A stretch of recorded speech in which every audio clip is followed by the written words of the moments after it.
Bonjour à toutes et à tous.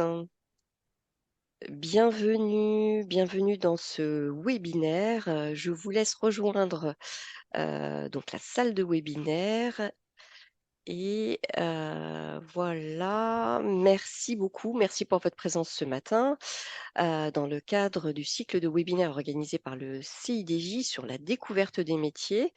Et ce matin, on se retrouve sur les métiers de l'assistanat dans le domaine de la santé, avec la thématique des métiers de l'ombre essentiels et porteurs. Et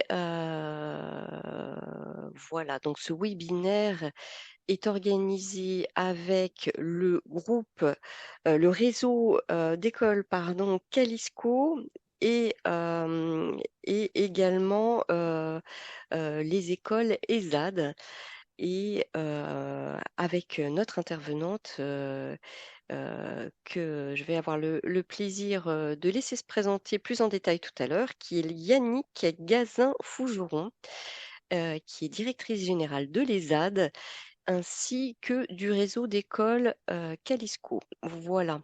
Alors, je vous rappelle rapidement les règles du jeu du webinaire. Donc, merci de couper micro et caméra. Le webinaire est découpé en deux parties. La première partie sera consacrée à l'intervention donc de notre intervenante qui représente le réseau d'écoles partenaires. Cette première partie durera environ 45 minutes. Et dans la seconde partie, nous pourrons répondre à l'ensemble de vos questions que je vous demande de bien vouloir relayer dans le chat, le fil d'échange, et surtout de ne pas hésiter à les poser dès qu'elles surviennent, sans attendre la fin de l'intervention de l'intervenante. Voilà. J'ai tout dit de mon côté, Yannick. Je vous laisse la main pour vous présenter et pour démarrer votre intervention. Et je vous dis à tout à l'heure pour les questions-réponses. Merci beaucoup. Merci beaucoup, Laurence. Bon, bienvenue, bonjour à tous. Merci d'être aussi nombreux pour assister à cette présentation de ces métiers dans l'assistanat de la santé autant humaine qu'animale. Donc, j'ai le plaisir d'animer ce webinaire ce matin à l'aide d'une présentation qui vous sera fournie avec le replay qui vous sera fourni. Donc, c'est un webinaire qui va porter sur quatre métiers: l'assistanat dentaire, la prothèse dentaire, le secrétariat médical et l'auxiliaire spécialisé vétérinaire, qui sont vraiment les métiers qui sont au cœur du dispositif de la prise en charge des patients dans le secteur médical, dentaire et animal. Donc, je vais me présenter brièvement. Donc, moi, je suis Yannick Gazin-Fougeron. Je suis donc directrice générale du réseau ESAD principalement et j'interviens aussi sur Calisco, qui est un réseau d'écoles privées indépendantes qui est sur toute la France et qui développe des formations aussi bien dans la santé que dans le tertiaire, dans l'assurance. Nous avons aussi des écoles d'hôtellerie-restauration. Donc, nous essayons d'apporter un maillage territorial pour assurer une formation de proximité toujours ancré dans la professionnalisation, puisque nous avons à cœur l'insertion professionnelle de nos apprenants. Vous allez pouvoir le découvrir au fur et à mesure du webinaire. Nous avons des dispositifs de formation qui permettent de reproduire des situations professionnelles dans le cadre de la formation pour vraiment avoir le développement d'une compétence pertinente au regard du projet professionnel. Donc moi, en fait, je suis spécialisée des représentations de l'apprentissage dans l'enseignement chez les enseignants de grande section de maternelle. Excusez-moi, c'est un petit peu barbare comme terme, mais en fait, c'est ce qui m'a permis de m'intéresser aux mécanismes d'apprentissage et aux mécanismes de transmission. Et le fait de m'être intéressée à ce sujet, ça m'a permis de développer des programmes de formation qui sont vraiment adaptés au profil que l'on rencontre et puis aux objectifs du secteur dans lequel on veut favoriser l'insertion professionnelle. Donc, j'ai la chance de travailler pour un réseau qui est ancré sur des valeurs de bienveillance, de transparence, de qualité et qui a à cœur l'insertion professionnelle. J'insiste parce que lorsqu'on rentre dans un parcours de formation, on a d'abord la détection du besoin, la validation du projet professionnel en lien avec l'insertion. Nous voulons des personnes formées qui vont s'insérer de façon pérenne dans le milieu professionnel. Donc, je représente aujourd'hui quatre écoles, quatre marques. Donc, la première étant l'ESAD, celle qui est le réseau que j'ai particulièrement en développement. Quand je suis arrivée il y a 15 ans, il y avait une école ESAD. Aujourd'hui, on en a 17. Nous allons en ouvrir 5 de plus pour vraiment assurer cette formation de proximité et de qualité. Nous formons principalement des assistants dentaires et des aides dentaires à travers le geste que je vous expliquerai tout à l'heure. Et nous voulons apporter une formation de proximité. Les AD, c'est uniquement en formation en alternance, sous contrat de professionnalisation ou contrat d'apprentissage. C'est à peu près la même chose que vous retrouvez chez Vidal Formation, qui est spécialiste de la formation en secrétariat médical et en assistanat juridique. Aujourd'hui, je ne vais vous présenter que la partie secrétariat médical puisqu'on est au cœur de la santé. Nous sommes implantés sur 36 villes en France et nous proposons des formations en alternance et également en initiale pour répondre aux besoins de reconversion professionnelle. L'école dentaire, c'est une école qui est implantée, qui existe depuis de nombreuses années, depuis 1886, puisqu'à l'origine, l'école dentaire française formait les chirurgiens dentistes avant la refonte en fait de la formation et le fait d'avoir confié aux universités la formation des chirurgiens dentistes, et nous formions des mécaniciens dentaires. Et donc, cette école existe depuis 1886. Elle est implantée dans 3 villes en France, à Béziers, à Toulouse et à Paris. Et nous avons des laboratoires de prothèses dentaires pour pouvoir vraiment assurer de la formation technique au quotidien, à raison de 20 heures par semaine de pratique professionnelle. Et le dernier réseau que je vais vous présenter, c'est celui de Subveto, qui existe depuis 2006, qui est implanté dans 30 villes en France et qui forme les auxiliaires spécialisés vétérinaires, qui sont le bras droit des vétérinaires en clinique. Et ces 3 réseaux sont adhérents au réseau Calisco, enfin ces 4 réseaux, pardon, ces 4 marques sont adhérents au réseau Calisco qui porte les valeurs de bienveillance, de transparence et de qualité. Voilà, je vais passer au vif du sujet. L'assistanat dentaire. Donc, l'assistante dentaire, c'est un acteur clé du cabinet dentaire. C'est le premier visage du cabinet dentaire, que ce soit en accueil physique ou en accueil téléphonique. L'assistant dentaire assure principalement des fonctions de gestion de dossiers patients, de stérilisation dans son cœur de métier, l'assistance aux praticiens. C'est un métier qui est réglementé depuis 2016. Il est inscrit au Code de la santé publique au niveau du livre 4. Et c'est un métier qui permet d'appréhender de multiples compétences, à la fois des compétences techniques et des compétences transversales qu'on peut retrouver également dans le métier du secrétariat médical. Donc, au quotidien, en fait, l'assistante dentaire intervient au niveau du patient et de son équipe clinique. Donc, vous pourrez découvrir plus en détail dans les diapos ce métier. Voilà les quatre principales missions. Alors, je n'ai pas détaillé toutes les compétences, mais les 4 principales missions de l'assistant dentaire. On est sur l'accompagnement du patient par rapport à l'accueil, la prise en compte de ses besoins, de ses spécificités lorsqu'il arrive pour un soin, et puis le suivi en fait du patient à travers la mise à jour de son dossier et la récolte d'informations pertinentes qui permettent après d'assurer un soin et un suivi vraiment personnalisé. Vous avez certainement tous déjà été dans un cabinet dentaire et vous visualisez vraiment l'assistante. Alors, on genre souvent le métier parce qu'on est à 98% de femmes qui exercent cette fonction, mais on a de plus en plus d'hommes qui veulent découvrir ce métier qui n'est pas du tout réservé au public féminin. Donc, l'accompagnement du patient avant et après l'intervention par rapport à tous les conseils qu'elle peut prodiguer et qui se fait le relais auprès du chirurgien dentiste lorsqu'il y a des questions, notamment post-opératoires. C'est une personne qui va aussi assurer donc l'assistance technique au fauteuil. C'est elle qui va mettre en place le patient. C'est elle qui va préparer l'instrumentation pour assurer un soin qui respectera la chronologie protocolaire qui doit être respectée. Elle va préparer les plateaux, elle va anticiper le geste du praticien. Et ça, c'est quelque chose qui est vraiment très important pour nous dans le cadre de notre formation. C'est vraiment de leur apprendre à connaître l'intégralité de l'instrumentation pour pouvoir anticiper par rapport au protocole qu'on leur fait découvrir. Elle va se charger également de l'hygiène et de la stérilisation donc qui n'est pas uniquement dédié à l'instrumentation que vous avez en bouche. Donc, vous imaginez les miroirs, les petites précelles. Alors, je ne vais pas utiliser trop de termes techniques, mais vous voyez, quand vous faites une consultation dentaire, vous avez des instruments qui sont sous sachet et qui sont déballés parce que la stérilité est primordiale pour éviter toutes les contaminations. Et l'assistante dentaire est une grosse partie qui est liée à l'asepsie, à l'hygiène et à la stérilisation.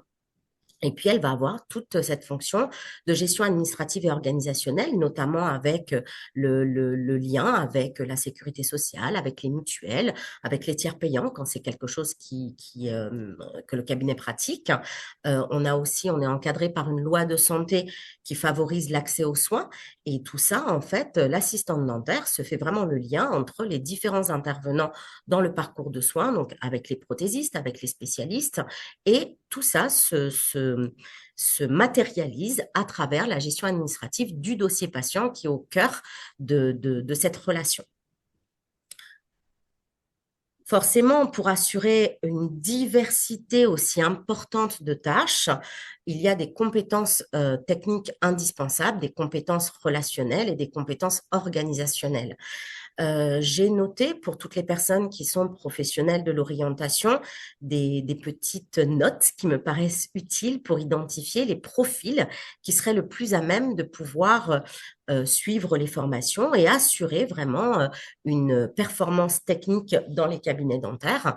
Donc, en fait, l'assistante dentaire maîtrise parfaitement tous les protocoles d'hygiène. Elle se tient à jour et informée à travers la veille sectorielle et la veille technologique qu'elle doit assurer. Elle comprend, elle maîtrise le nom de l'instrument, des matériaux. Et puis, comme je le disais, elle doit anticiper les besoins du praticien. Donc, il y a une notion d'observation de ce qui se passe pendant le soin qui est très importante. Elle a une expertise sur les logiciels dentaires. Donc, il y en a plusieurs des logiciels métiers qui sont édités par des fournisseurs qui connaissent en fait les besoins. Dans un cabinet d'orthodontie, on ne va pas avoir les mêmes besoins de logiciels que dans un cabinet d'omnipratique. Et l'assistante dentaire, elle a forcément une compétence d'adaptation qui est celle qui est la plus importante. Les compétences relationnelles, donc on le sait, le milieu dentaire, c'est un milieu qui pour les patients peut être très anxiogène.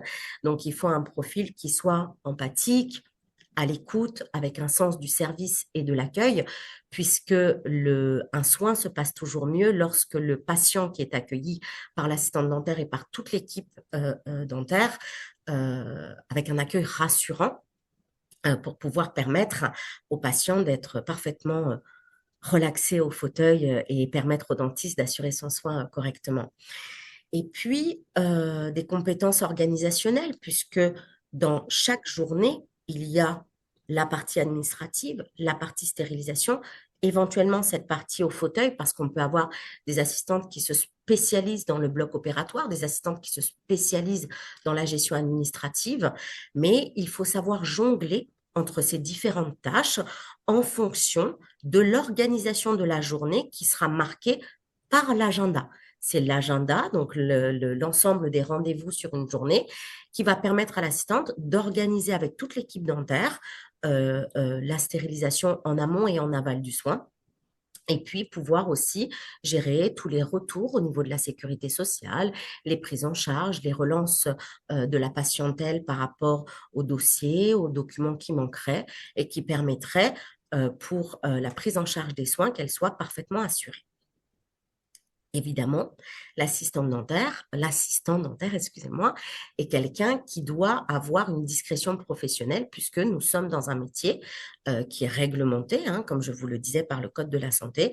Donc, on se doit de respecter le secret professionnel et le secret médical. Donc, il faut faire preuve de discrétion. Et il faut savoir aussi, du coup, jongler entre les appels téléphoniques qu'on peut avoir, l'accueil qu'on fait aux patients, de façon à ce qu'il n'y ait aucune fuite d'informations qui soit liée à un dossier personnalisé. C'est un marché de l'emploi qui est en très forte demande. C'est pour ça que nous avons aussi cette expansion au niveau de l'ESAD, puisqu'il y a, ça vous le savez tous, j'imagine, une certaine désertification dans certaines régions où on a peu de médecins, peu de dentistes. Donc, en fait, il y a une vraie demande. En fait, aujourd'hui, vous avez les chiffres hein, qui sont affichés sur la slide. C'est en expansion continue. Il y a beaucoup de modifications. La technologie a beaucoup transformé le monde de l'assistanat dentaire et le monde du dentaire en général, puisque nous avons maintenant les caméras intraorales qui permettent de faire la prise d'empreintes et de réduire les temps de traitement par rapport aux éventuelles prothèses ou même en orthodontie. Donc, en fait, c'est vraiment un métier qui se transforme. La formation évolue et on a une très bonne insertion professionnelle au niveau de l'ESAD. Les chiffres que je vous donne dans les slides sont tous des chiffres qui sont liés aux études que nous faisons tous les ans sur l'insertion professionnelle. Ce ne sont pas les chiffres nationaux, je tiens à le préciser, ce sont les chiffres du réseau de Calisco. Donc, la branche dentaire a mis en place un maillage territorial au niveau des écoles d'assistanat dentaire, justement pour répondre à ce besoin croissant du métier qui se fait jour au cœur de toutes les différentes offres d'emploi qu'on peut avoir, soit sur les plateformes spécialisées comme ABCDent, soit au niveau du pôle emploi ou de certains relais dans certaines régions et dans certaines villes. Par rapport justement à ce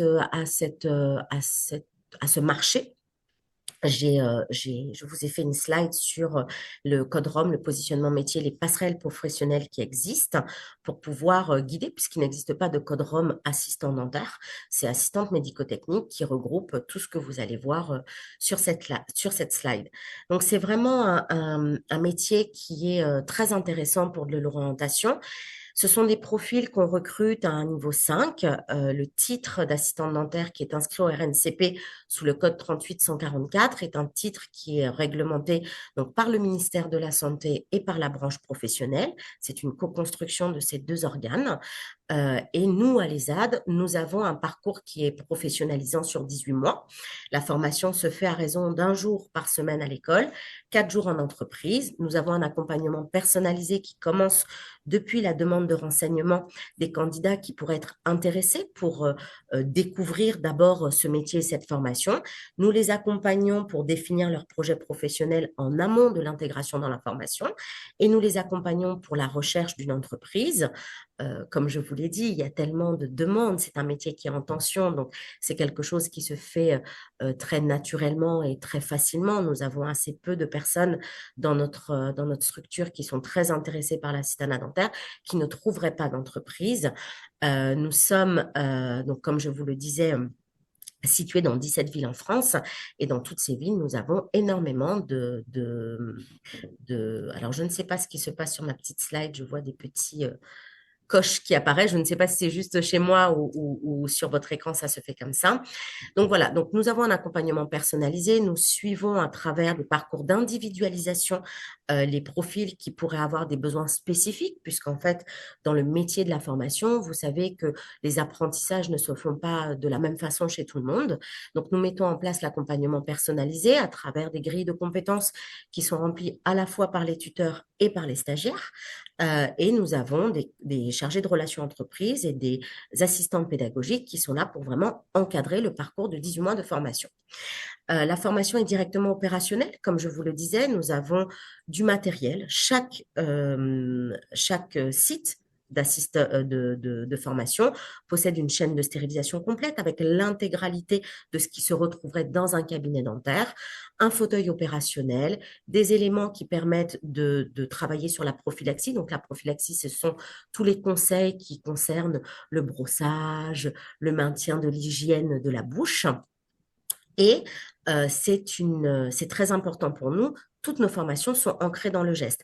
Même lorsqu'il s'agit de faire de l'apprentissage du dossier patient, eh ben, nous avons des progiciels et nos assistants travaillent sur ordinateur.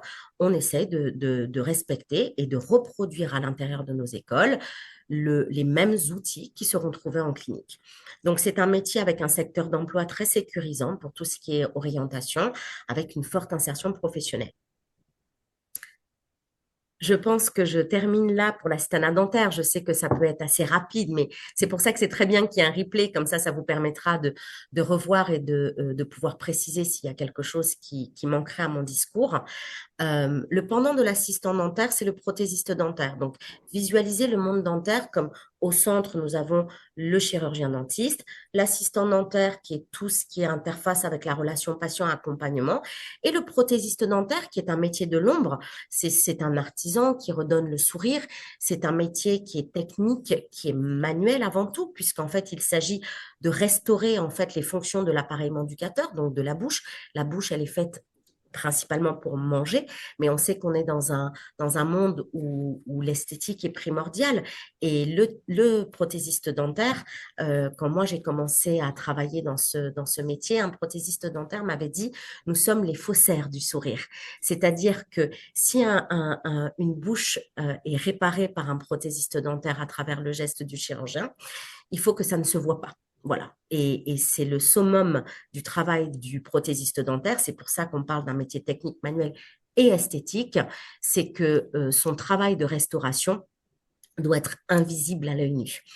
Donc, c'est un métier au cœur de la santé. Nous travaillons aussi avec des indications qui sont des indications du chirurgien dentiste, des indications médicales.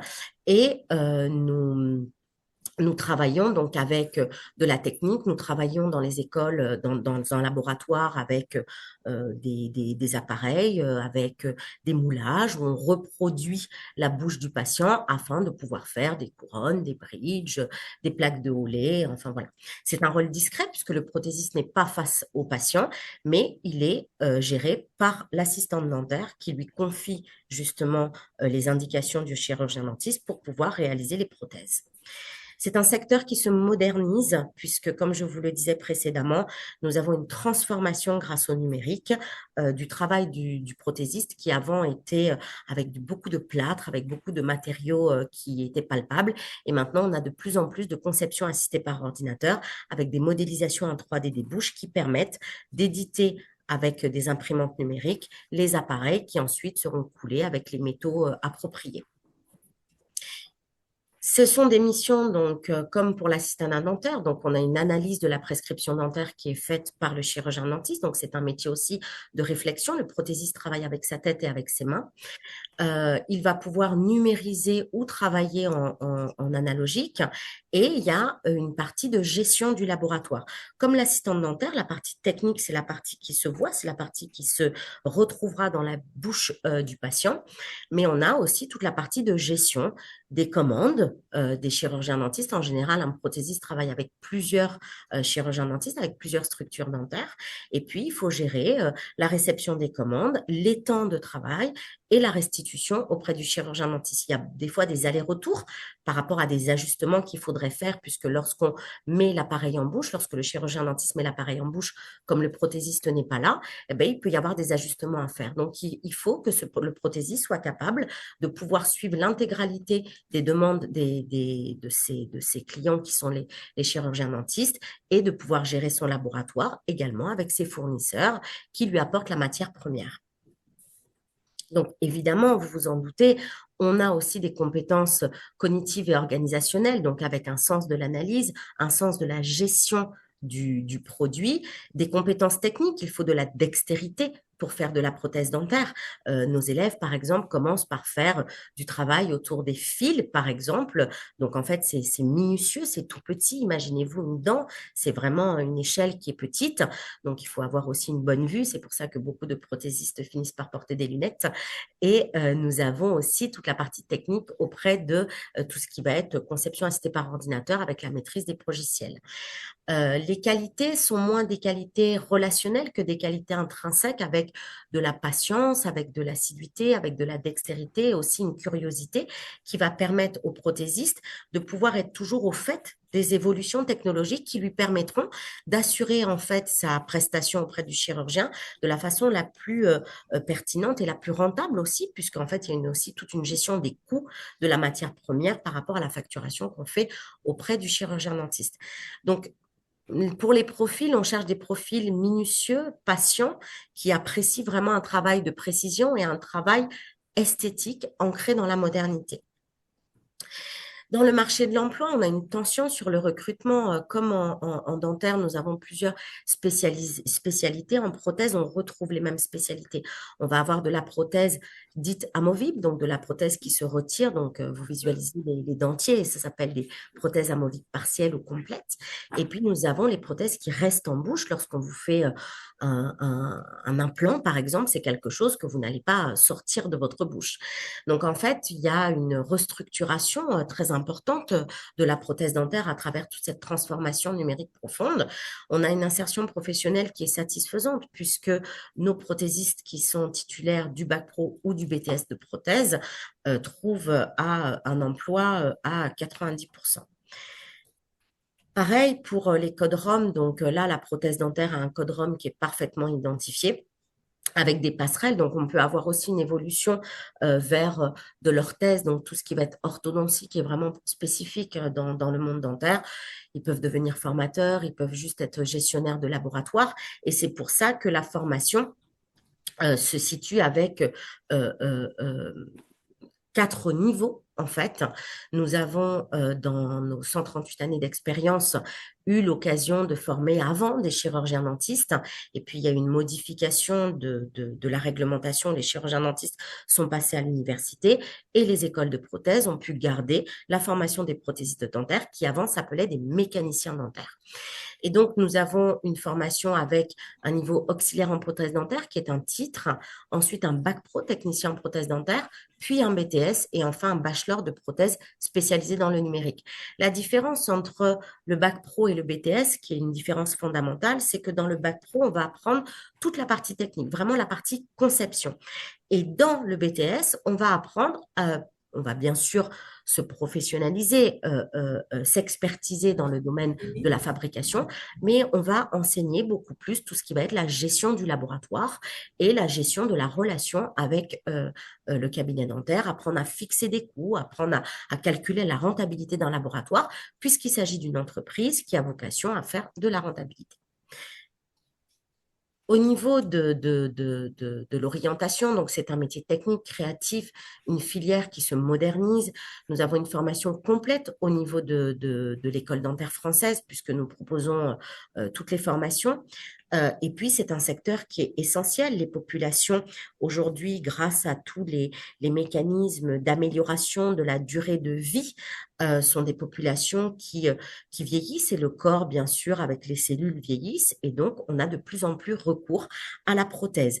Et avec la modernisation des prises en charge de certains actes dentaires, nous avons aussi une évolution de l'orthèse. Par exemple, il y a peut-être 10 ou 20 ans, il y avait peu d'adultes qui se dirigeaient vers l'orthodontie. On savait que c'était un peu réservé en fait aux enfants. Et maintenant, vous voyez de plus en plus d'adultes qui vont vers l'orthodontie et les orthèses sont faites aussi par les prothésistes. J'espère que je ne vais pas trop vite. J'essaie de tenir le temps, Laurence. Je pense que je suis dans les temps. Donc là, je vais donc pour finir un petit peu sur la prothèse dentaire, c'est vraiment un métier qui est porteur et qui permet aussi de pouvoir ouvrir un champ des possibles, puisqu'on a des prothésistes qui vont vers de la conception, par exemple, de nez, d'oreilles. Donc voilà, on a aussi la possibilité de s'ouvrir vers un autre champ et d'évoluer dans le métier de la prothèse. Laurence, vous Alors vouliez Yannick, pour répondre à votre question, écoutez, il est 10 heures, donc je mesure pas parfaitement combien de slides et de métiers il vous reste encore à passer en revue, mais pour l'instant on est bien, on est encore dans les temps. Voilà, on est bien, mais je vous alerte sinon. Ok, très bien, merci beaucoup. Là, maintenant, je vais passer sur le métier du secrétariat médical. Donc, j'ai voulu vraiment construire avec une progression logique. Donc, autour du dentiste, nous avons vu l'assistant dentaire et le prothésiste dentaire. Et maintenant, nous allons vers le secrétariat médical. Donc, la secrétaire médicale, nous avons tous eu affaire à une secrétaire médicale, ne serait-ce par rapport qu'en prenant un rendez-vous chez notre généraliste ou chez un spécialiste. Alors, je sais, et ça, je suis très à l'aise pour le dire, on a de plus en plus de développement de Doctolib, hein, on le sait, avec une prise en digitalisation, le monde se digitalise, mais la secrétaire médicale, c'est quand même le premier visage du parcours de soins. C'est un rôle qui est essentiel parce que la secrétaire médicale, elle a un rôle qui est essentiellement centré sur de l'administratif et de la relation patient. Donc souvent, même dans les cabinets dentaires, on retrouve l'assistante dentaire avec une partie technique au fauteuil à la stérilisation beaucoup plus importante et on peut avoir, le cabinet peut s'adjoindre les services d'une secrétaire médicale qui, elle, sera plus centrée sur l'administratif. La secrétaire médicale, donc c'est un métier en mutation. Alors, il y a encore beaucoup de secrétaires médicales en exercice. On a beaucoup de demandes justement pour le secrétariat médical, puisque comme vous l'avez vu, on est implanté dans plus de 30 villes. Donc, c'est qu'il y a vraiment une forte demande. Les secrétaires médicales peuvent travailler dans plusieurs secteurs, des laboratoires d'analyse, des structures médico-sociales, les hôpitaux, les centres de santé, les centres dentaires. Donc, il y a une pluralité de structures qui peuvent accueillir et qui peuvent avoir besoin d'une secrétaire médicale. La secrétaire médicale, donc elle gère bien sûr l'accueil, la relation patient. Donc ça vous paraît, ça paraît tout à fait naturel et très logique. Elle a une gestion des dossiers médicaux, donc toujours en respectant le secret médical. Et là, en fait, on va avoir une pluralité d'actes. Donc dans nos formations, on a vraiment un apport sur tous les types de structures médicales qui peuvent accueillir. Elles doivent avoir une connaissance approfondie de la pharmacologie, elles doivent avoir une connaissance de l'anatomie, elles doivent être capables de taper des comptes rendus avec du vocabulaire technique, médical très précis. Et elles ont pour rôle de coordonner vraiment en termes de logistique et d'administration la structure. Donc souvent, on retrouve des secrétaires médicales dans des structures pluriprofessionnelles avec un ophtalmo, un gynéco, un médecin généraliste, un gastro-entérologue. Donc, en fait, elle doit être capable de s'adapter. C'est un métier polyvalent et avec une adaptation au quotidien très forte. Elle est vraiment un appui pour le médecin qui lui confie vraiment la gestion des dossiers. Donc, on retrouve les mêmes compétences que pour le secrétariat médical. Ce sont des personnes qui sont organisées, qui sont minutieuses, qui sont rigoureuses, qui sont polyvalentes, qui sont capables de réagir et de s'adapter au quotidien. Parce que dans le médical, il y a toujours en fait des choses auxquelles on ne s'attend pas, parce qu'on travaille avec de l'humain et on travaille avec de la technologie. Des compétences administratives, bien sûr, puisqu'on travaille maintenant uniquement avec du dossier digitalisé et puis des compétences organisationnelles très fortes et aussi, et là, de façon beaucoup plus, euh, je veux dire, importante que pour l'assistanat dentaire, on est en face du patient. Donc, en fait, la secrétaire médicale, c'est elle qui va absorber la, les inquiétudes, les demandes, les questions du patient. Et donc, ça doit être vraiment quelqu'un d'accueillant, de chaleureux. Ça doit être quelqu'un qui sera soulagé l'angoisse que peut provoquer un parcours de soins, surtout dans le monde dans lequel on vit aujourd'hui, où on a de plus en plus recours à des spécialistes.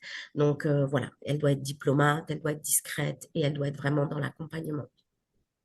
Un marché de l'emploi, aujourd'hui, on a 100 000 secrétaires médicales en France. C'est un secteur qui est vraiment présent dans le métier de la santé. Il est particulièrement adapté à la reconversion par rapport à toutes les qualités que je viens de développer parce que, ben, en fait, à force d'expérience professionnelle, on apprend à tempérer son caractère, on apprend à tempérer ses réactions et vraiment, on a beaucoup de secrétaires médicales qui sont des secrétaires médicales en reconversion professionnelle. C'est un métier qu'on propose, c'est une formation qu'on propose. Donc là, vous avez aussi toutes les passerelles, tous les types de métiers qu'on peut offrir autour du secrétariat médical. Elles peuvent travailler en radiologie, elles peuvent travailler en spécialité, elles peuvent travailler dans des cabinets dentaires. C'est vraiment un métier qui est riche et qui peut permettre une mobilité professionnelle très forte. Nous, au niveau de l'école, enfin, de la formation de Vidal Formation, nous avons notre propre titre. Donc, nous créons nos propres programmes de formation. Nous sommes reconnus par l'État à travers le titre RNCP 36734. Nous avons 36 écoles réparties sur le territoire français qui garantissent vraiment une formation de proximité accessible à l'ensemble des candidats ou candidates qui voudraient se réorienter vers ce métier. Nous avons une formation en 18 mois qui est une formation toujours en alternance parce qu'il est important d'être immergé en fait dans le monde professionnel. Et nous avons une pédagogie qui est orientée vraiment pratique et qui est orientée connaissance pour avoir un socle de maîtrise qui leur permet de travailler dans n'importe quel secteur médical. Donc, c'est un métier stable, utile, indispensable, qui embauche massivement partout, une formation accessible. Et nous avons un réseau qui est solide puisque nous sommes forts de pratiquement une centaine d'années d'expérience. Le dernier métier que je veux vous présenter, c'est celui d'auxiliaire spécialisé vétérinaire. Donc, ça peut paraître un peu étrange de pouvoir venir parler de la santé animale, mais la santé, elle est humaine, mais elle est aussi animale. Vous voyez, nous avons de plus en plus, il est prouvé par des statistiques que les êtres humains ont de plus en plus besoin d'animaux de compagnie, ce qui fait que c'est un secteur qui est en pleine évolution.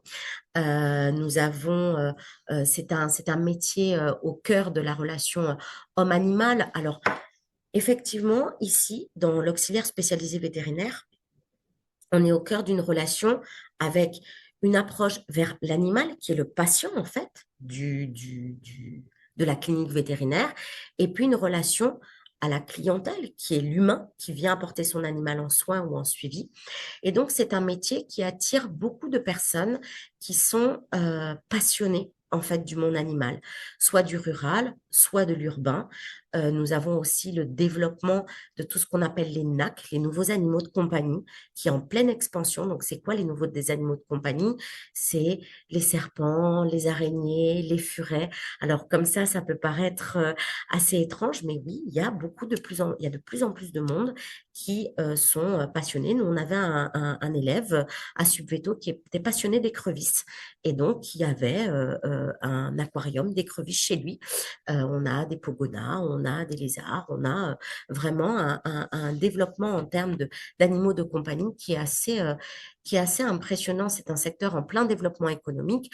On a on voit, on visualise une restructuration de tout ce qui est approche vétérinaire avec des rassemblements de cliniques qui offrent une pluridisciplinarité. Donc, le secteur principal en ville, c'est le chien, le chat. On a le vétérinaire rural qui va s'occuper des vaches, des veaux, des ovins, des bovins. Et puis, on a le vétérinaire qui va devoir s'adapter avec son ASV à tout ce qui est les nouveaux animaux de compagnie, comme je vous l'ai expliqué. L'assistant vétérinaire a des missions, donc on a du soutien clinique, on a une partie très technique dans la formation d'auxiliaire de spécialisé vétérinaire, puisqu'en fait, on a de l'imagerie, on a du soin, on a de la chirurgie, on a de la médicamentation. Donc, l'auxiliaire vétérinaire, donc on résume sous l'acronyme ASV, il doit avoir toute cette connaissance clinique. La connaissance aussi autour de l'hygiène. C'est pour ça qu'on l'a intégré dans cette présentation, parce que ben, ça vous rappelle l'assistant dentaire qui doit assurer une hygiène, une asepsie, une stérilisation pour éviter justement les contaminations croisées et de pouvoir infecter un animal qui viendrait en soin. La gestion de l'accueil, on est dans de l'accueil puisqu'en fait, on prend en charge la demande d'un être humain qui vient pour confier son animal aux soins du vétérinaire.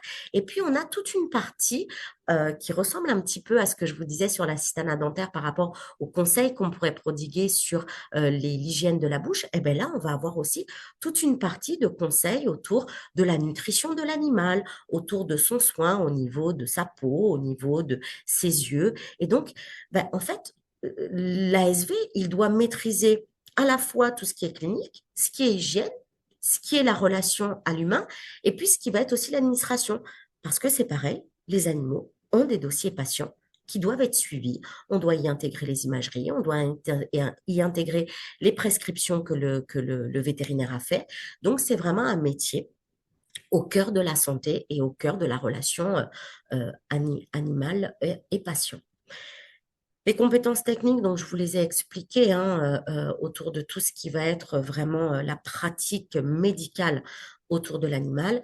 Les compétences relationnelles, lorsque vous avez un, un, un, un être humain qui vient apporter son chat ou son chien en fin de vie, eh bien, il y a de l'émotion, il faut apprendre à la gérer, faut être capable de gérer des situations émotionnelles qui peuvent être des fois très fortes, une communication claire, rassurante. Quand on est dans le médical ou dans le dentaire ou dans l'animal, ce sont des métiers de réassurance. on doit vraiment venir apporter du soulagement par rapport à l'anxiété qui peut se développer. Et puis un savoir-être professionnel qui soit pertinent parce que souvent ce sont des publics qui sont très intéressés par le monde animal et qui vont privilégier en fait la relation à l'animal. Donc il faut avoir aussi ce savoir professionnel auprès de l'humain qui vient apporter son animal en détresse ou en soins. Donc vraiment, si on n'est pas passionné des animaux, mais qu'on n'a pas à cœur d'avoir cette relation humaine, voilà, c'est un métier qui demande des compétences encore plus aiguës en termes relationnels. C'est un marché de l'emploi en pleine expansion, comme je vous le disais, avec une restructuration vraiment du secteur vétérinaire. On a une pénurie d'ASV, c'est pour ça aussi qu'on est installé dans 30 villes en France, pour permettre encore ce maillage territorial de proximité avec une facilité d'accès. On a une tension nationale sur le recrutement. On a eu aussi une modification au niveau des écoles nationales de formation vétérinaire avec une ouverture vers d'autres types de formations. Donc vraiment, c'est un métier en pleine expansion avec une très forte insertion professionnelle. Je vous ai mis, comme sur toutes les autres slides, les passerelles et évolutions professionnelles. Un ASV peut travailler dans un zoo, dans un refuge, à la SPA, dans une association qui va permettre de récupérer des chats, des chiens qui sont abandonnés et bien sûr peut travailler par exemple dans des grandes marques de nutrition, de fourniture de produits animaliers ou pour des fournisseurs, par exemple, de vaccins. Voilà, c'est vraiment un métier avec un panel de mobilité possible au niveau des structures liées à la santé animale. Nous sommes un réseau qui est, donc, comme je vous le disais, situé sur 30 villes en France. Cette formation, elle se fait par contre en initial sur 24 mois. Elle ne se fait pas en alternance comme les autres formations qu'on propose. Et c'est une formation complète sur 24 mois avec de nombreux stages justement pour pouvoir découvrir les différentes structures vétérinaires qui sont capables d'avoir recours à un ASV. On a une insertion professionnelle qui est très très forte, hein, comme dans toutes nos formations. C'est pour ça qu'on y croit vraiment et qu'on sait que ce sont des métiers, comme je le disais en introduction, ce sont des métiers de l'ombre, mais ce sont des métiers porteurs. Nous avons pareil une pédagogie immersive, nous faisons de la pratique sur alors pas directement sur les animaux, mais en fait nous faisons de la pratique avec plein d'outils justement qui permettent de pouvoir euh, retrouver les situations professionnelles dans nos salles de cours. Nos élèves peuvent venir avec leurs animaux dans les cours, donc ça c'est quelque chose qui est particulièrement apprécié. Et nous sommes reconnus puisque notre titre, également comme pour la formation de secrétaire médical, c'est un titre que nous avons déposé auprès du RNCP, donc qui est reconnu par France Compétences et par l'État. Donc, bien sûr, une formation complète, exigeante, professionnalisante, une demande très forte et structurée du marché. On est un réseau fiable, comme je vous le disais, puisqu'on est reconnu par l'État. Et nous avons par contre une formation qui commence en septembre, qui finit en juin, avec des oraux. Enfin, si vous avez besoin de plus d'informations, je vais vous laisser en fin de slide toutes les coordonnées pour pouvoir venir poser des questions auxquelles je n'aurais pas pu répondre à l'issue de cette première partie.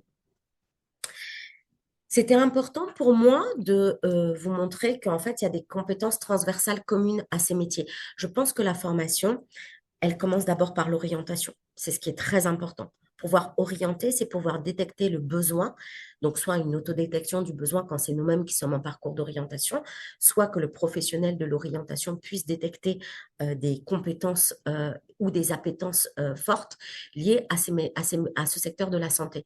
Donc, dans les 4 métiers que je vous ai proposés, il y a une dimension humaine qui est très forte.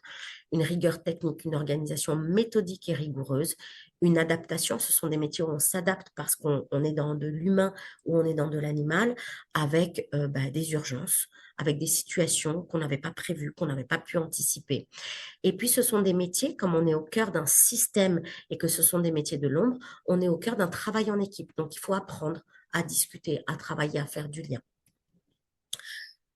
Vous verrez, je ne vais pas m'étendre parce que vous pourrez y avoir accès sur la diapo avec voilà, des jeunes en formation initiale, des adultes en reconversion professionnelle. J'ai essayé d'être assez exhaustive sur les publics cibles qui peuvent accéder à ce métier. Les financements possibles, donc avec le contrat d'apprentissage, le contrat pro, le CPF, le financement Pôle emploi, la transition pour les dispositifs régionaux qui ne sont pas adaptés à chaque formation. À chaque formation, à ces dispositifs que vous pourrez retrouver sur nos sites internet que je vous indique en fin de formation.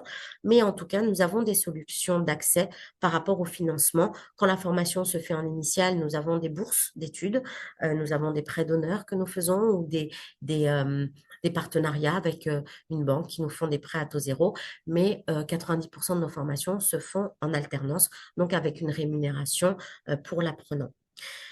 Je vous ai mis également les salaires. Alors les salaires, nous faisons des enquêtes d'insertion professionnelle tous les ans qui permettent de maintenir les titres au niveau de France Compétences. Et ce sont des salaires moyens. Ce sont des salaires moyens, je l'ai bien précisé, ce sont des moyennes indicatives qui varient selon les régions, selon la taille de la structure, selon le profil de l'entreprise qui vous embauche, puisque nous n'allons pas avoir le même niveau de rémunération par exemple à Paris ou en province. Dans les secteurs ruraux, nous n'allons pas avoir la même rémunération que dans les secteurs urbains. Voilà. Donc, vous verrez, vous pourrez regarder les perspectives de rémunération. Au niveau des conditions de vie, de la qualité professionnelle, ce sont des environnements de travail modernes et équipés, transformation digitale dans tous les métiers que je vous ai présentés, un travail en équipe avec une équipe restreinte. Il faut de la cohésion, donc il faut être capable de parler, de s'adapter. C'est très important. Il faut savoir, ce sont des métiers où il est primordial d'équilibrer sa vie professionnelle et sa vie pro parce que vous vous en doutez, lorsqu'on est face à de l'angoisse, lorsqu'on est face à du parcours de soins, ben, il faut être capable de prendre du recul sur soi-même. Donc, c'est vraiment très important pour garder son équilibre vie pro et vie personnelle. Et ce sont des métiers qui permettent une formation tout au long de la vie, puisqu'il y a des mentions complémentaires, il y a des formations continues, il y a des dispositifs qui permettent de se professionnaliser ou de se réorienter vers des possibilités d'emploi différentes, comme ce que je vous ai présenté sur les slides. Il y a des contraintes, évidemment. Tout n'est pas rose dans tous les métiers. De toute façon, aucun métier n'est à 100% rose. Donc, c'est pour ça que je parlais d'orientation. Je parle d'orientation réaliste, de détection du besoin de la personne qui va rentrer dans un parcours de formation par rapport à un projet professionnel. On a des contraintes organisationnelles au continu. Ce sont des, des rythmes soutenus. Ce sont des métiers passion. Il y a des délais, par exemple, quand vous faites de l'assistanat dentaire avec des prothèses, ben, il y a un délai à respecter. C'est un parcours de soins. Quelqu'un qui va rentrer et qui doit se faire poser un implant, ben, en fait, il va falloir demander au prothésiste d'anticiper la livraison de la prothèse qu'on va poser. Il y a des contraintes émotionnelles potentielles, comme je disais, la gestion de l'anxiété, des choses un petit peu dures, hein, par exemple sur la fin de vie des animaux, comme je vous l'ai dit. Et puis, ce sont souvent des contraintes physiques à considérer. Ce sont des gestes répétitifs, notamment en prothèse, du travail minutieux qui sollicite la vue, comme je vous l'ai dit. Et puis des fois, des stations debout prolongées. Hein. Lorsqu'on est ASV ou lorsqu'on est assistant dentaire, on est souvent debout. Donc voilà ce que je vous disais, vous avez les ressources et les contacts utiles pour les publics avec une slide que que vous allez pouvoir découvrir. Donc voilà, les points forts à retenir. Insertion professionnelle, formation courte et professionnalisante, métier porteur de sens, secteur en croissance, perspective d'évolution et de mobilité et de formation tout au long de la vie. Et puis les points de vigilance, bien sûr, les contraintes physiques, charge émotionnelle, rythme soutenu. Euh, c'est très important de bien définir les besoins par rapport au projet professionnel. J'en ai terminé en pensant être dans les temps. Je vous ai mis ici les contacts. Ce sont nos sites internet sur lesquels vous pouvez aller pour pouvoir découvrir tout ce qu'on vous propose. J'espère que je n'ai pas été trop rapide et que cette présentation a été intéressante et vous a permis de découvrir ou de redécouvrir ces métiers qui ont vraiment une insertion professionnelle forte. Laurence, Merci est-ce que vous avez beaucoup. tenu le délai? C'est parfait. Écoutez, là, on est parfaitement dans les temps. Merci beaucoup. Avec plaisir, merci à vous.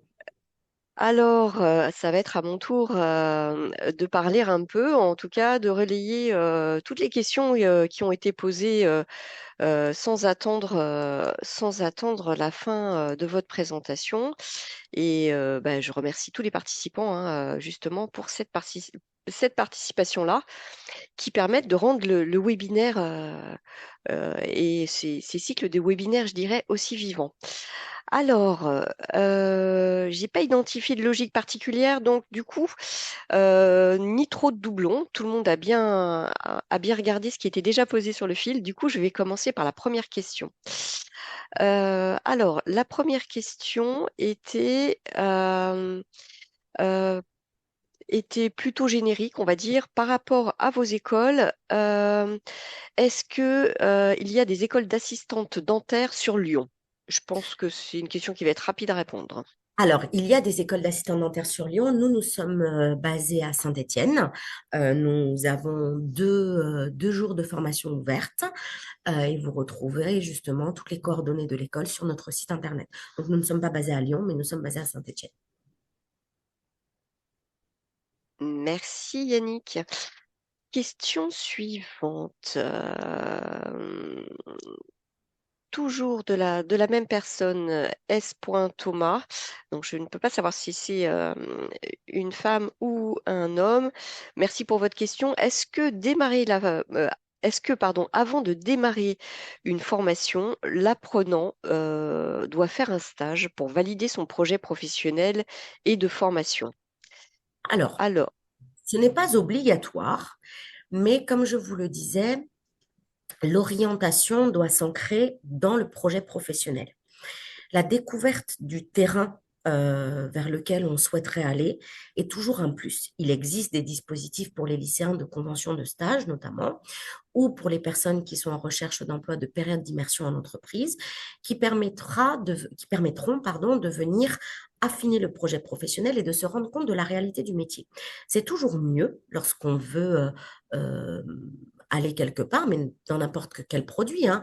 Regardez, vous voulez expérimenter de l'IA, on va vous proposer un essai gratuit. Voilà, c'est quelque chose. Je fais cette analogie parce que elle est parlante. Avant de s'intégrer dans un parcours de formation qui peut être entre 18 et 24 mois, des fois un peu plus long, c'est toujours mieux de valider le projet professionnel. Par contre, ce n'est pas une exigence de nos centres de formation qu'il y ait eu un stage au préalable pour valider le projet professionnel. C'est pour ça qu'on a des process de recrutement qui sont bien définis avec la présentation du métier, la présentation du parcours de formation et la validation du projet professionnel par des équipes qui sont spécialisées, qui ont l'habitude de valider des projets professionnels à travers un entretien de motivation. Mais découvrir la clinique, c'est toujours très important. Donc, moi, je plébiscite en fait cette démarche d'aller sur le terrain en amont de la validation du projet professionnel. merci Yannick pour ces réponses. Bah, en effet, hein, la motivation est toujours essentielle, hein, quel que soit le projet, et la curiosité surtout. Et puis, avant de se lancer, c'est vrai, dans une formation longue et un métier, quand on peut avoir l'opportunité de le tester à travers les dispositifs voilà, qui existent, c'est pas mal. Après, voilà, bon, on sait aussi les difficultés des jeunes pour trouver ces 10 stages, qu'ils soient en troisième ou en seconde. Voilà. Donc moi, en tout cas, on a noté aussi que vous étiez ouvert et que le stage n'était bien sûr pas obligatoire ou l'absence de stage n'était pas rédhibitoire pour l'entrée en formation. C'est bien C'est ça, ça? J'ai bien compris? c'est ça. Ok. Alors, question suivante de Valérie Lovisa. Euh, alors, concernant l'entrée en formation pour un diplôme d'assistante dentaire, quel bac conseilleriez-vous? Un bac pro, un bac techno, un bac ST2S? Est-ce que vous pourriez nous donner quelques indications ou quelques conseils sur cette question, Yannick? Bien sûr. Alors, déjà, je tiens à préciser que il n'y a pas de prérequis liés à une typologie de diplôme spécifique pour entrer dans l'assistanat dentaire. Nous recrutons avec des niveaux CAP, BEP, brevet des collèges, puisque c'est ce qui a été défini par France Compétences, enfin par la branche dentaire et le ministère du Travail. Donc, il n'y a pas de requis, comme vous disiez, spécifiques par rapport au diplôme. Maintenant, moi, ce que je conseillerais, c'est que quel que soit le type de bac vers lequel on veut aller, si on va vers un bac techno avec une approche secrétariat, eh ben, on sera beaucoup plus à l'aise pour tout ce qui va être de la maîtrise du bloc 4 lié à tout ce qui va être gestion de l'agenda, secrétariat. Si on va vers un bac plutôt sanitaire et social, eh ben, on va avoir des préacquis autour de tout ce qui va être asepsie, hygiène, stérilisation sociale, relations, etc. Donc, j'aurais du mal à me positionner, à vous dire oui, c'est mieux de faire du ST2S ou c'est mieux de faire du bac pro, c'est mieux de faire du bac général, parce qu'en fait, quand vous allez rentrer en formation, on n'attend pas des préacquis spécifiques pour pouvoir vous former. Par contre, en fonction de la filière qui va être choisie, cette filière sera facilitatrice de l'intégration des connaissances et des compétences qui vont être déroulées pendant la formation.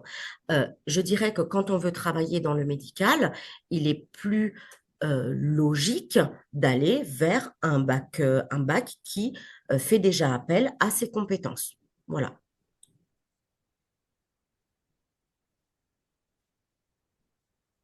Merci Yannick. J'arrive pour la question suivante. Hop, excusez-moi. Hop là. Alors, on a quelques questions qui s'ajoutent et sur lesquelles j'étais en train de donner d'accuser réception. Du coup, je vais prendre une autre question dans son ordre d'arrivée. On avait encore une question de Valérie Lovisa, cette fois-ci sur les journées portes ouvertes. Est-ce que vous pourriez nous dire si vous avez des journées portes ouvertes programmées dans l'une ou plusieurs de vos écoles, et même si c'est pas posé, envie de vous demander où finalement nos participants ce matin pourraient retrouver toute la programmation ou l'agenda de ces portes ouvertes. Alors oui, nous avons des journées portes ouvertes qui sont dans toutes nos villes, hein, nous faisons des journées portes ouvertes qui sont directement sur les sites internet que vous voyez affichés à l'écran. Donc nous mettons toute notre programmation de journées portes ouvertes sur l'année. Nous faisons par exemple sur la région parisienne, nous avons des journées portes ouvertes, par exemple samedi prochain, à la fois sur l'auxiliaire de service vétérinaire et sur la prothèse. Pour le secrétariat médical et l'assistanat dentaire, nous fonctionnons par des inscriptions à des sessions d'informations collectives qui ont lieu toutes les semaines, en général le mercredi, sur l'ensemble de nos sites. Donc, toutes ces informations se retrouvent sur nos sites Internet.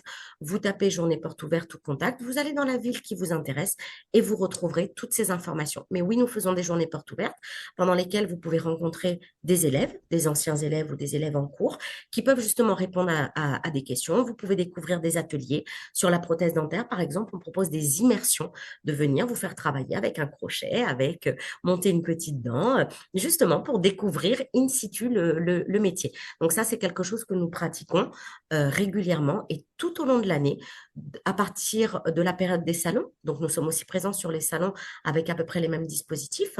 Donc à partir du mois d'octobre jusqu'au mois de juillet.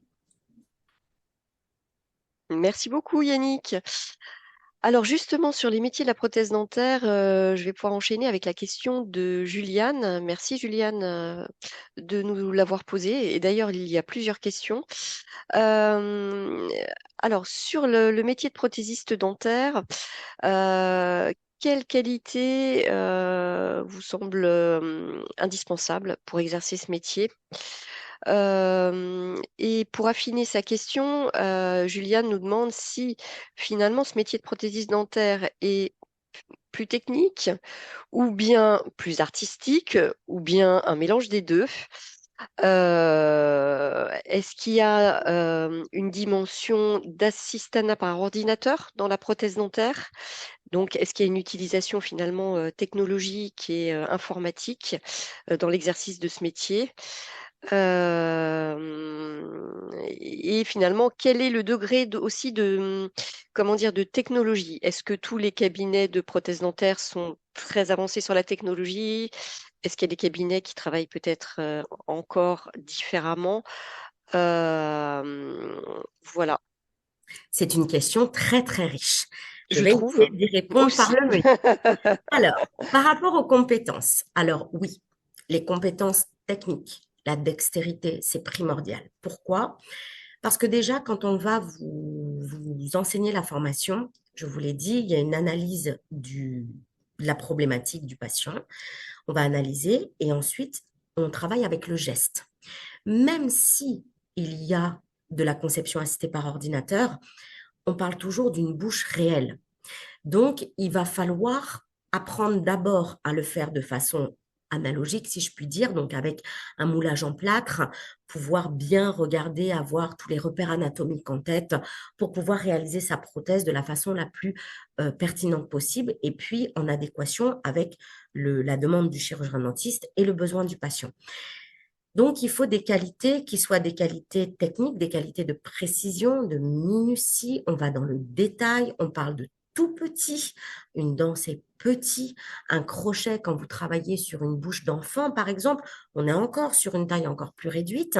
Donc oui, les qualités techniques sont indispensables. Beaucoup de dextérité manuelle. Tout ça, ça s'apprend. Mais s'il n'y a pas l'appétence déjà pour travailler avec ses mains, je ne crois pas que la technologie permet de répondre à tout. Je crois que l'outil numérique, c'est un outil. C'est comme pour les architectes, lorsqu'il y a eu la transformation numérique, eh bien, avant, les architectes étaient avec une planche, un cut, un mètre, du calque. Et en fait, cette expertise qu'ils ont développée à travers cette approche manuelle, ils ont pu ensuite la transposer grâce à l'outil numérique. Et c'est exactement la même chose en prothèse dentaire. Il faut d'abord apprendre sur le vrai, sur le palpable, avant de pouvoir être un très bon expert en CFAO. Et la CFAO, c'est une transformation qui est lente. Donc là, je vais sur la deuxième partie de la question. La CFAO, c'est une transformation qui est lente. Ce sont des coûts élevés. Le numérique, ça demande d'avoir des ordinateurs performants avec des outils après de modélisation et de conception qui ont des coûts très importants. Donc, en fonction de la taille et de la spécialité du laboratoire, tous les laboratoires ne sont pas encore équipés en CFAO. Ça dépend des régions, ça dépend de la taille et ça dépend de la capacité d'investissement du laboratoire dans cette transformation digitale. C'est pour ça que à l'école dentaire, vous allez toujours apprendre sur le dur, sur le geste, et nous vous formons en parallèle à la CFAO à raison de 4 heures par semaine, de façon à ce que, quel que soit le laboratoire qui vous embauchera en fin de parcours, vous puissiez avoir les deux techniques, euh, euh, maîtriser en fait les deux techniques. Donc, c'est c'est beaucoup plus complexe. La réponse n'est pas unilatérale. Je ne peux pas vous dire, oui, il y a de la transformation numérique partout par rapport aux coûts et par rapport aux pratiques. C'est pour ça que nous abordons toujours les deux volets en simultané, de façon à ce qu'on puisse garantir une insertion professionnelle, quel que soit le type de laboratoire qui vous embauchera. Je ne sais pas si j'ai répondu à l'ensemble des questions. Compétences, transformation digitale. Je ne vous entends pas, Laurence. Laurence, on ne vous entend pas. Vous avez votre micro coupé. Pardon, Pas de souci. oui. Ou ce que je disais, c'est que Juliane, n'hésitez pas à envoyer un message, à écrire dans le chat pour nous dire si jamais la réponse, voilà, vous souhaitiez un complément de réponse. Mais dans mon idée, c'était assez clair. Néanmoins, je relais quand même votre question, Juliane, sur complémentaire qui portait sur l'accompagnement. Quel accompagnement, en fait, de vos écoles à la recherche d'une entreprise pour l'alternance? Alors, nos écoles en formation prothèse dentaire, la première année, c'est une année en initiale. Donc, c'est-à-dire que là, c'est une année où on va poser toutes les bases du métier, tout le socle vraiment de compétences, de découverte des matériaux déjà, des des machines sur lesquelles on travaille, du process justement de la réalisation de l'empreinte qui va venir matérialiser la bouche du patient qu'on ne va pas voir. Et on va poser tout le socle des compétences qui ensuite vont être développées en alternance à travers le bac pro. Pendant cette formation initiale, il y a de nombreuses semaines de stage, une dizaine de semaines de stage. Vous êtes accompagné par l'école à travers de ce qu'on appelle les techniques de recherche d'emploi, qui sont des ateliers qui vont vous permettre de savoir comment aller chercher un stage.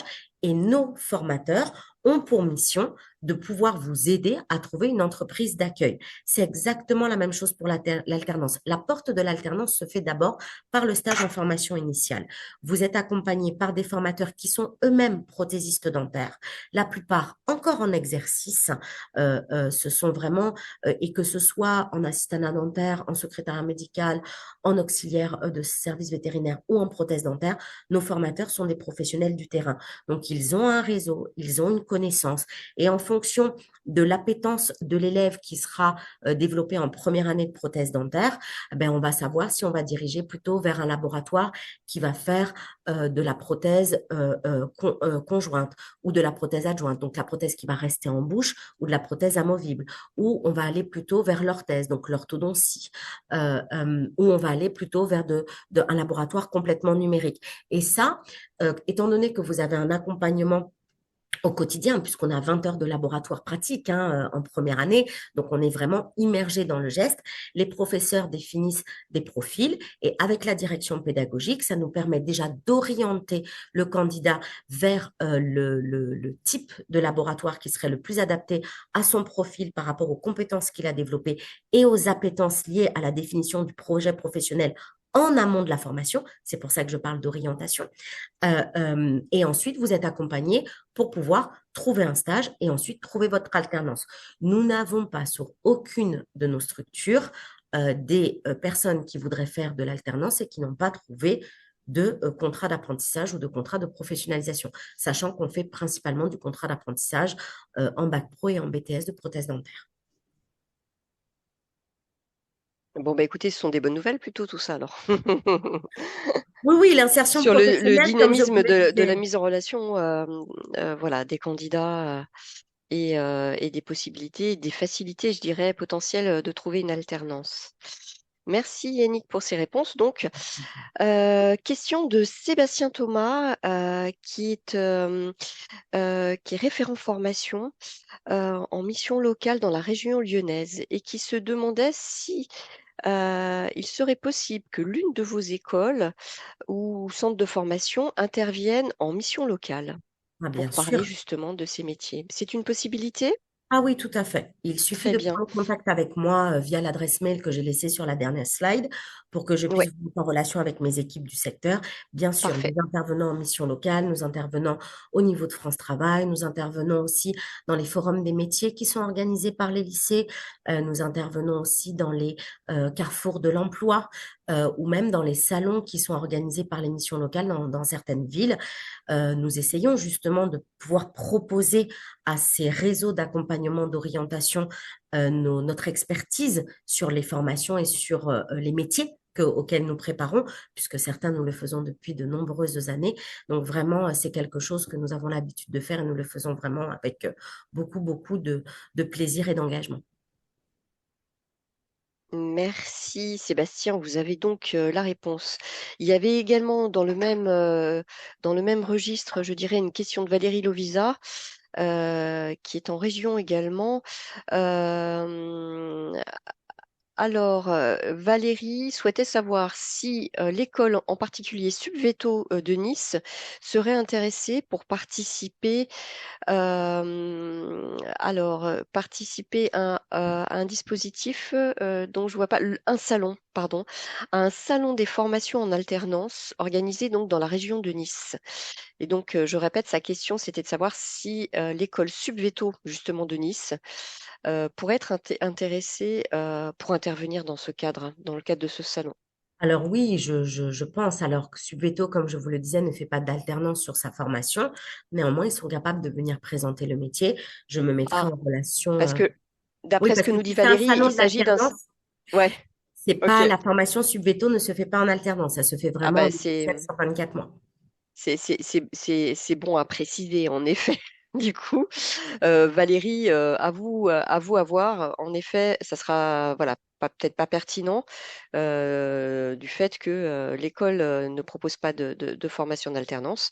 Mais en tout cas, n'hésitez pas en tout cas à vous rapprocher de Yannick, dont vous aurez les coordonnées dans la présentation, hein, pour tout autre besoin ou mise en relation, hein, simplement. Voilà. Euh, Valérie Valérie Lovisa évoque une éventuelle possibilité d'intervention à distance. Est-ce que vous faites parfois des interventions, des présentations en Ah mode oui, distanciel ah et en oui, bien visio? sûr. Bien Oui, sûr, c'est bien ça. nous avons Mm. l'habitude de le faire. Si nous sommes Très bien. sollicités, évidemment, nous le faisons. Et puis, en fonction de l'organisation de cet événement, on peut se mettre uniquement sur les métiers de l'assistanat, mais on peut aussi présenter l'intégralité des parcours qui pourraient être adaptés au public que vous visez, puisque Calisco, c'est un réseau qui est quand même très étendu avec un bon nombre de formations. Donc, vraiment, sollicitez-moi, écrivez-moi, dites-moi quel est votre besoin, comment vous voulez que ça se fasse, mais avec grand, grand plaisir. Bah, Valérie Lovisa, elle est ravie. Elle dit super. On peut faire un focus. Voilà, bah, je pense que voilà, je suppose Valérie que vous allez sans tarder prendre contact pour mettre en place tout ça. Euh, et Sébastien Thomas également nous indique dans le chat qu'il va prendre contact avec vous. Donc vous Parfait. avez deux personnes, Sébastien Thomas et Valérie Lovisa. Valérie Lovisa, ce sera peut-être pour un dispositif à distance et Sébastien Thomas pour un salon plus classique. Alors, je vais remonter dans le fil des échanges parce que j'avais un petit peu exploré les questions les plus récentes, mais on va essayer de ne pas en oublier. Alors, donnez-moi juste un petit instant. Tic, tic, tic. Celle-ci, c'est vu. Euh, on va revenir sur les métiers, du coup, avec une question de Caroline. Quelles sont les principales missions d'une secrétaire médicale au quotidien? Alors, vous avez quand même largement détaillé, je dirais, les compétences et les missions, mais voilà, si on peut aider Caroline à se projeter Bien sûr. dans le travail et dans les missions d'une secrétaire médicale. Bien sûr. Alors, la mission de la secrétaire médicale, elle va tourner principalement autour de l'accueil. Donc, vraiment accueillir l'intégralité de la patientèle qui va venir sur une journée, avec des missions de gestion de l'agenda du praticien, puisqu'en fait, il va pouvoir falloir annoncer l'arrivée en salle d'attente, la prise du soin, le matérialiser sur le logiciel de gestion de l'agenda, et ensuite effectuer tout ce qui va être carte vitale, mutuelle, télétransmission, sortir les ordonnances, faire de la prescription, de la recommandation auprès d'un autre partenaire ou d'un spécialiste éventuellement lorsqu'il y a une suite de soins à prévoir au niveau du parcours. Et c'est quelqu'un qui va vraiment être centralisé sur accueil, gestion administrative, gestion des stocks, puisque forcément, des fois, en fonction des cabinets de spécialistes, s'il y a des interventions, eh ben, il y a des stocks à gérer qui peuvent être des stocks d'anesthésie ou de compresses ou de choses comme ça. Et ensuite, tout ce qui va être communication avec l'équipe médicale pour pouvoir assurer le parcours de soins. C'est vraiment quand vous vous projetez dans le métier de secrétaire médical, elle arrive le matin, elle prend compte de tous les messages qui sont laissés par l'équipe médicale, elle prend compte de l'agenda. Elle peut aussi, parce qu'il peut y avoir des annulations, donc faire de la relation vraiment patient pour savoir, ben voilà, vous avez annulé votre rendez-vous, quand est-ce que vous voulez le replacer? Et puis vraiment l'accueil, la cordialité, lever les angoisses lorsqu'on est dans certaines spécialités qui sont un petit peu anxiogènes. Et voilà, c'est vraiment, on se projette en se disant, je contrôle, je planifie, j'accueille, je relaye les informations et j'accompagne mon patient.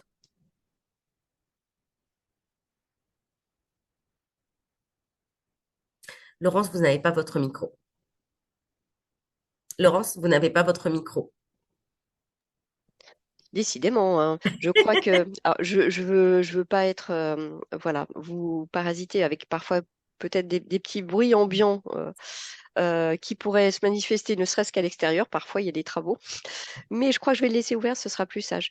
Je disais que je crois que voilà, la réponse était très complète et je pense que Caroline est en mesure de se projeter sur le métier.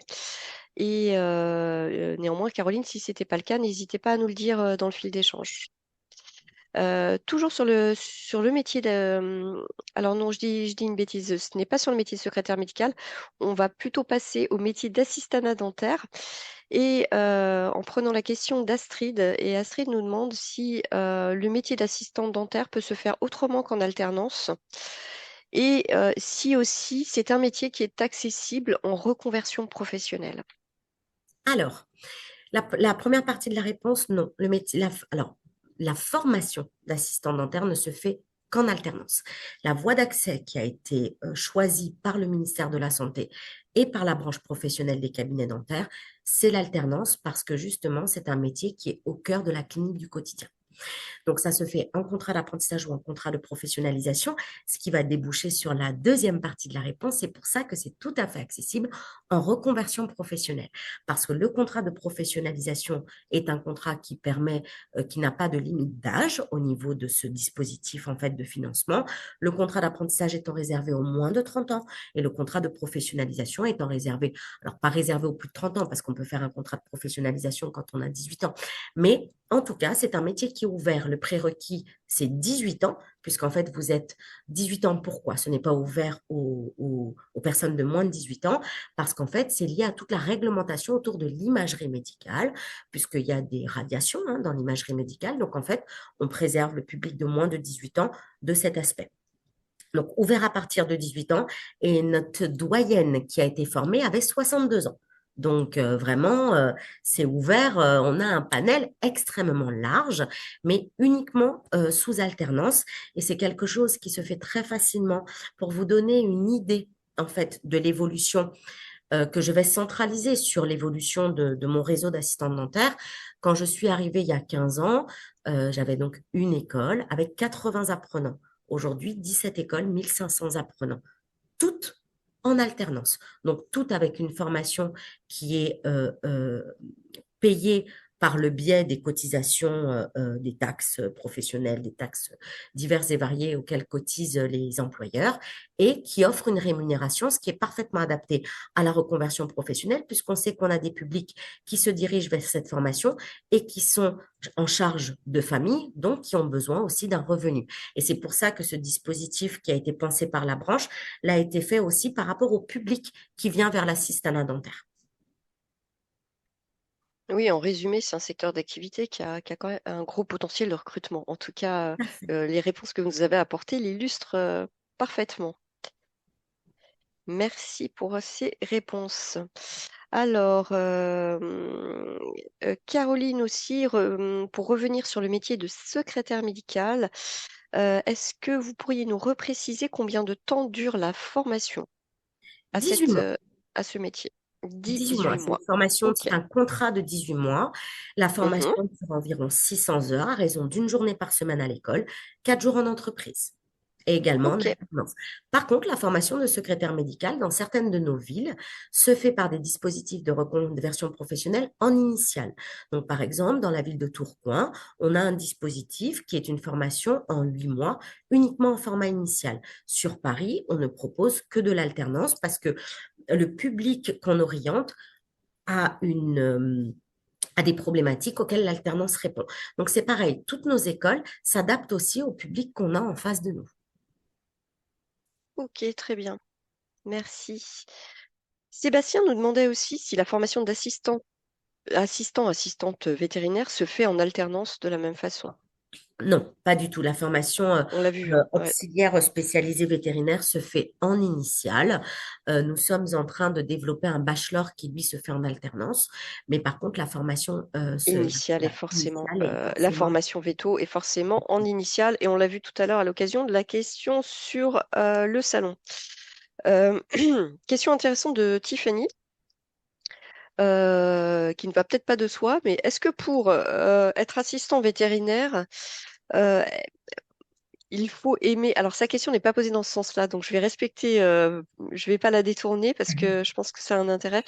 Je vais vous la retranscrire précisément comme elle a été posée. Pour les jeunes aimant s'occuper d'animaux, est-ce que vous recommanderiez le métier d'assistant vétérinaire?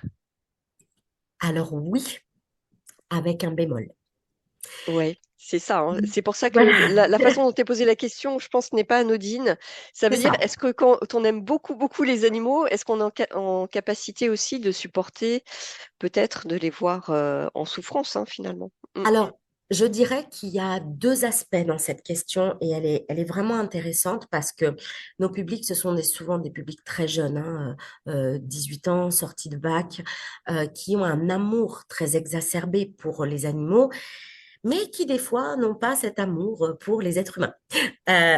C'est un aspect qu'on connaît assez peu, mais justement, nous, on les acculture à cette relation auprès du client qui est l'être humain, justement parce que des fois, l'amour qu'on a pour les animaux vient un peu mettre de côté cette relation humaine qui peut des fois être un petit peu problématique. L'animal, on le sait, l'animal de compagnie agit sur le système nerveux central, justement, comme un apaisement. On sait qu'il y a beaucoup, ben, vous le voyez, les barachas se multiplient, vous le voyez, il y a des thérapies, notamment les thérapies équines qui permettent à des personnes en situation de fragilité cognitive de pouvoir raccrocher à la vie. L'animal, c'est vraiment un, un, un être qui accompagne le développement personnel d'un être humain et qui peut répondre à des problématiques médicales. Et donc, oui, oui, oui, oui, il faut aimer les animaux pour faire ASV. Et si on aime et qu'on adore les animaux, on s'épanouira. Mais toujours en gardant en tête qu'il va falloir développer une forme de résilience à l'égard des situations compliquées auxquelles il va falloir avoir accès. Et je vais me permettre exceptionnellement de donner un exemple qui m'est personnel. Quand j'étais plus jeune, je travaillais dans un ranch parce que j'adorais les chevaux. Et dans ce travail, j'ai été amenée à assister à la mort de poulains qui ont contracté une maladie lorsqu'il y a eu la mise bas.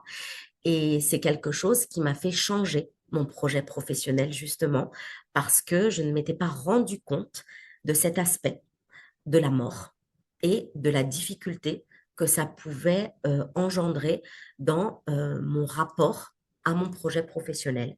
Donc, c'est quelque chose qui doit être pris en compte et c'est pour ça que quand on fait les JPO, on met beaucoup en avant cet aspect qui peut être compliqué. C'est comme quand on va travailler avec les êtres humains dans des structures d'accompagnement de fin de vie.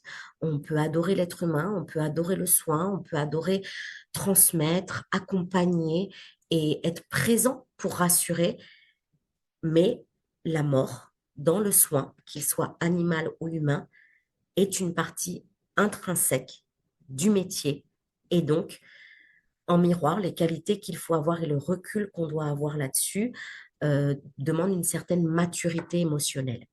Donc, je ne sais pas si c'était le sens de votre question. J'espère y avoir apporté une réponse la plus complète possible. Mais c'est une dimension sur laquelle on insiste parce que dans notre philosophie Calisco, quand je parlais de transparence, on est aussi en transparence sur les contraintes et les difficultés liées à chaque métier. C'est pour ça que les ai mis dans les slides de présentation. À mon avis, je pense que vous avez parfaitement répondu à la question, Yannick. Encore une fois, Tiffany, n'hésitez pas, si ce n'était pas le cas, à nous faire signe dans le fil d'échange. Euh, autre question de Tiffany aussi sur les perspectives d'évolution de carrière d'une assistante vétérinaire.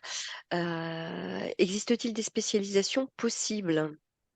Alors, oui, il existe des spécialisations. Ce sont des métiers qui ne sont pas, ce sont des métiers où en fait on va avoir beaucoup de formations continues.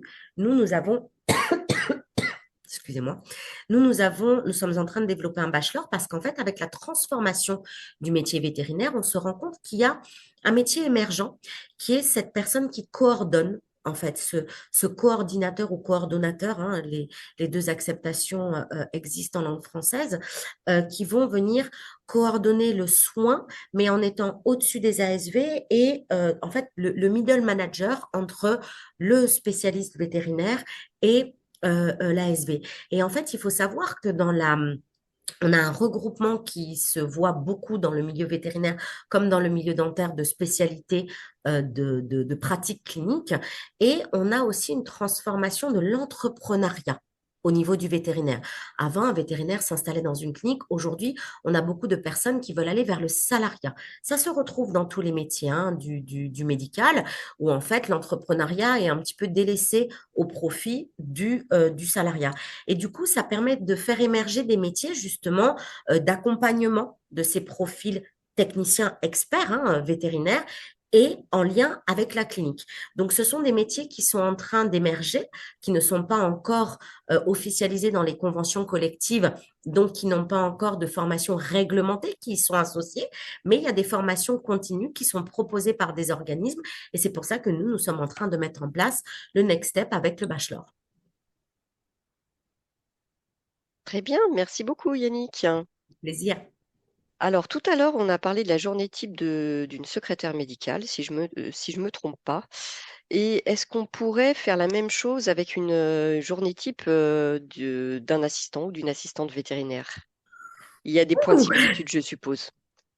Alors, je dirais que il n'y a pas de journée type en assistanat dentaire comme en assistanat de structure vétérinaire du fait Oui, de... pardon, c'était l'assistanat dentaire tout à l'heure, mais il me Non, semble qu'il y avait des éléments. c'était secrétaire médical, vous avez raison. Mais en fait, ce que je voulais dire, je voulais faire une analogie parce que ça va me permettre... Là, c'est l'assistanat vétérinaire hein, dont il est question. Exactement.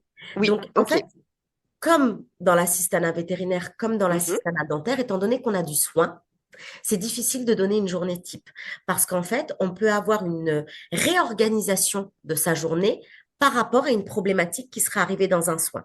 Mais je vais Donc, quand il faut même toujours partir de l'idée que c'est une journée de tous les imprévus possibles. exactement. Et c'est pour ça que je parlais d'adaptation, de polyvalence et de réactivité aussi. Mais en général, on est comme un peu dans le secrétariat médical. On arrive, première étape, agenda. Quels sont les rendez-vous que je vais avoir qui vont me permettre de préparer ma salle de soins? Ma salle de soins, de préparer en fait le déroulement de ma journée entre ma stérilisation, mon assistance aux soins et la gestion de mes patients qui vont arriver, que je vais devoir accueillir, avec qui je vais devoir faire la prise en charge euh, mutuelle et sécurité sociale pour l'assistanat dentaire, et puis mutuelle aussi pour le vétérinaire, puisque je ne sais pas si vous avez vu, mais il y a de plus en plus de mutuelles en santé animale qui se développent.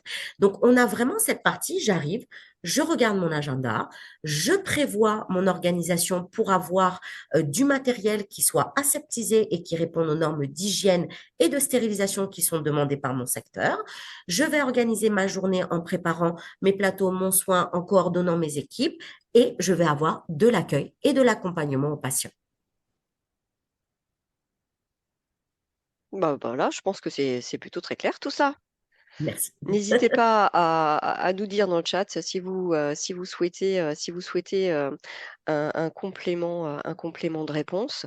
On a presque traité toutes les questions. Il en manque une que je laisse pour la fin. En tout cas, si vous aviez encore une question, c'est maintenant, presque maintenant ou jamais. Là, on aura quasiment parfaitement tenu le timing, donc c'est bien. Euh, une interpellation de Frédéric qui est avec nous ce matin et qui, sur la slide relative aux rémunérations, s'étonnait de voir une secrétaire médicale mieux payée qu'une infirmière ou une sage-femme. Par rapport à votre connaissance du marché, de la santé, tout ça, est-ce que c'est quelque chose qui est réel ou voilà, Alors, je ne suis pas experte dans tout ce qui est sage-femme, infirmière, voilà, c'est vrai. milieu hospitalier. Ce n'est pas du tout mon domaine, donc je n'aurai pas la prétention de me positionner. C'est pour ça que j'ai précisé que les rémunérations que je présente sont des rémunérations qui sont constatées au regard des enquêtes d'insertion professionnelle que nous faisons tous les ans par rapport à nos diplômés à nous et qui sont et dont on a une obligation d'interroger sur la rémunération mensuel. Alors, nous, Après, on pourrait peut-être préciser que la rémunération, pardon, je vous interromps, hein, non, je vous Yannick, en mais prie. que la rémunération indiquée est brute. Ah oui, tout à fait, bien sûr. Oui, ça c'est important. Et qu'après, le taux de charge va varier aussi en fonction du secteur public, secteur privé. Donc, je suis voilà. Moi, j'aurais envie de dire que je suis pas sûre que une secrétaire médicale soit mieux payée qu'une infirmière ou une sage-femme. Mais voilà, je vous laisse terminer, Yannick. Oui, mais c'est exactement ça, en fait. C'est-à-dire que nous, on a constaté par rapport à nos cohortes, donc les cohortes, ce sont les promotions qui sont formées, ce sont des chiffres, encore une fois, qui sont constatés lors de nos enquêtes d'insertion professionnelle, mais je n'ai pas la prétention de dire que ce sont des pratiques qu'on voit au national et qu'elles sont uniformes. Ça dépend des régions, ça dépend des structures. Vous savez, moi, j'ai des assistantes dentaires qui ont, au bout de 3 ans de formation, qui gagnent 3 000 € net parce qu'elles sont assistantes dentaires, mais coordinatrices de centres de santé où il y a 25 praticiens. Donc oui, elles sont bien rémunérées eu égard aux tâches qu'elles doivent effectuer au quotidien et à ce métier de coordination. Donc, c'est pour ça que j'ai vraiment précisé dans la slide et il ne faut pas le prendre comme une vérité absolue nationale sur toutes les écoles et sur tous les secteurs et sur toutes les régions et sur tous les types de structures. Ce sont vraiment des chiffres qui sont constatés au sein de nos réseaux par rapport aux études que nous faisons. Après, on l'a vu, ces métiers dans l'assistanat de la santé sont des métiers essentiels et de plus en plus polyvalents, comme Yannick l'a expliqué là, et techniques également. Et on a envie de dire, pourquoi pas? Il n'y a pas de raison et que aussi les nouvelles qualifications du poste, voilà, permettent finalement à ces assistantes d'avoir des rémunérations bah, qui peuvent atteindre effectivement ou voire dépasser la rémunération d'une sage-femme ou d'une infirmière. On entend bien une sage-femme aujourd'hui, ça va aller sur 5 ans d'études et au-delà même, je crois. Donc Mm. c'est peut-être là le souci ou le décalage que vous voyez peut-être, Frédéric. Voilà. En tout cas, c'est un autre sujet. Merci pour ces réponses en tout cas. Eh bien, écoutez, je regarde, j'ai un nouveau message, mais ok. Une précision, mais de Frédéric. Voilà. Ok, par rapport au secteur public. Eh bien, écoutez, il est 11h04 et nous avons fait le tour des questions. Et bah, écoutez, je m'en réjouis parce que je crois qu'on a répondu à toutes les questions, j'en suis même sûre. Donc, bah, écoutez, il va être temps du coup de nous quitter. Avant ça, bah, je voulais vous remercier chaleureusement pour votre présence et votre participation à travers les nombreuses questions qui se sont posées, qui ont permis bah, de dynamiser ce webinaire et de le rendre particulièrement vivant. Voilà, n'hésitez pas à aller jeter un œil à la programmation sur notre site Découverte des métiers. Elle est sur notre site en ligne et du coup, vous pourrez voir les autres aussi filières de métiers qu'on abordera prochainement.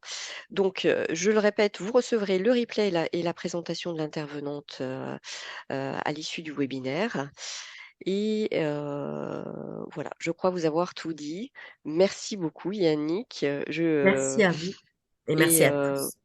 pour cette intervention très complète et pour toutes ces réponses détaillées. Voilà.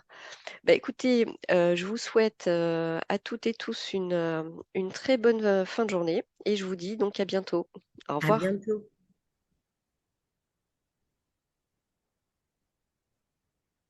Laurent, c'est ce que je pourrais vous parler.